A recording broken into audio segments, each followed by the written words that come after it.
Get ready with me while I talk about 3 things that I wish I had known earlier about PFAS. So PFAS stands for per and polyfluorinated substances.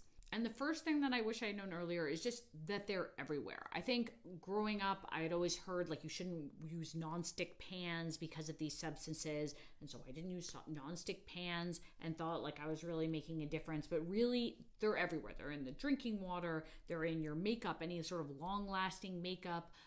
They're in water and stain-resistant furniture and any sort of stain-resistant things that you have. So pretty much they're all around us.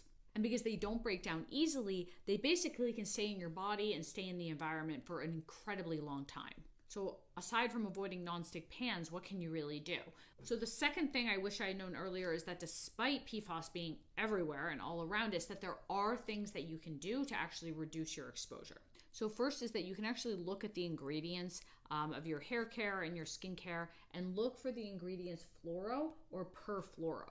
You want to avoid food that comes in stain or grease resistant packaging. For us, my husband loves microwave popcorn. So I really think if anyone out there knows any brand of popcorn that doesn't have PFAS, I'd love to know.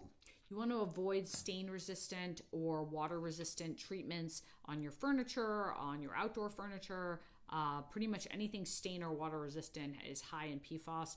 I know that's probably where we're the most guilty in our family is I have 2 kids and 2 dogs and 1 cat, and stains and water are everywhere. And so it is going to be really hard to avoid using water resistant and stain resistant furniture. Lastly, there are some water filters that can reduce PFAS.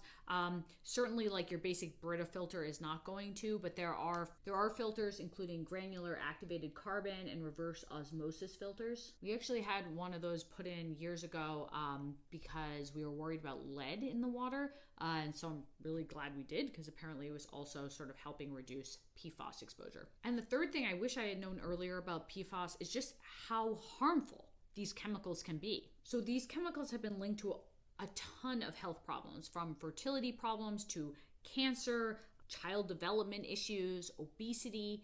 So anyway, I'd love any advice that you guys have on avoiding PFAS and anything else that people should know about these dangerous chemicals in their environment.